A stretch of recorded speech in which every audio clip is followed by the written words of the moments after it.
चुनावी आहट के साथ ही राजनीतिक गलियारों में हलचल मचनी शुरू हो चुकी है।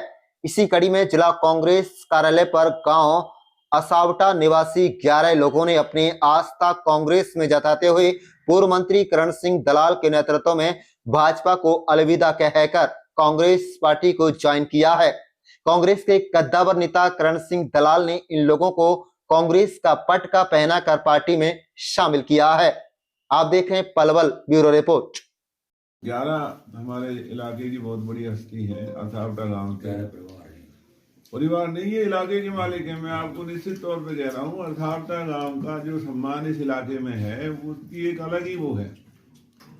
और बीजेपी में सभी हमारे भाई हुआ करते थे, और अब जो अपने इलाके की भलाई के लिए, हमारी भलाई के लिए और आने वाले समय में जो अनदेखी इलाके की हुई है, जो बेरोजगारी बढ़ी है, जो महंगाई बढ़ी है, किसान मजदूर को जो अपमानित होना पड़ रहा है, उन सारी बातों से दुखी होकर के और आज ये कांग्रेस में शामिल हुए।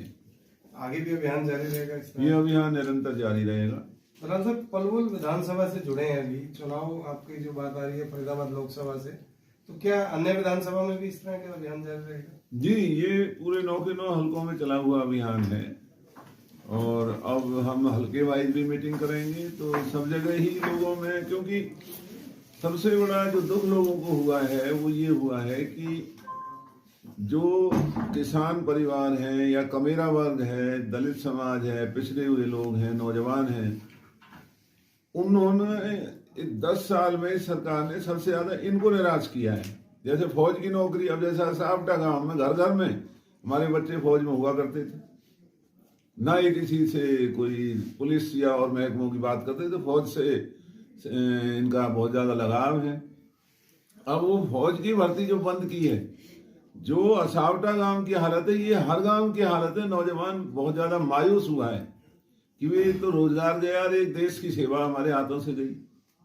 दूसरा, जो ये फर्जीवाड़े, कहीं परिवार पहचान पत्र है, कहीं ऑनलाइन है, ना बुजुर्गों की पेंशन बनती है, ना कोई बिजली के बिलों में कोई राहत है, बिजली की छापेमारी होती है। हमारे राज्य में कभी बिजली की छापेमारी नहीं होती थी। कारखानों में चोरी कराते हैं, किसानों और मजदूरों के घरों में बिजली के छापे लगाते हैं, और बंदूकों के लाइसेंस अब इन सारे गांव में, मैं नहीं समझता, हर घर में बंदूक है, रिन्यूअल नहीं करते हैं।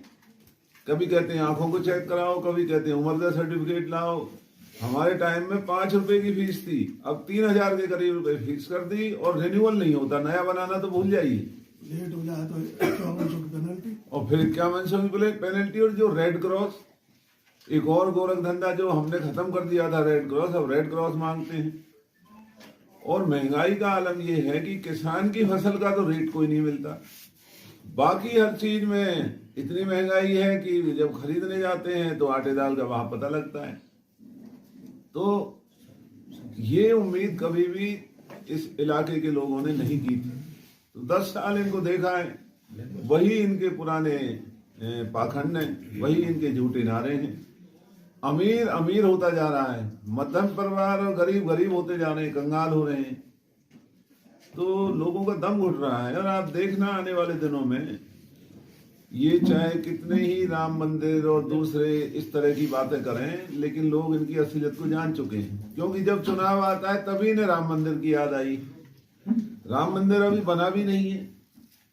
जो हमारे शंकराचार्य हैं, उन्होंने भी विरोध किया है, भी मंदिर बनानी है, भी उद्घाटन या प्राण प्रतिष्ठा कैसे हो सकती है।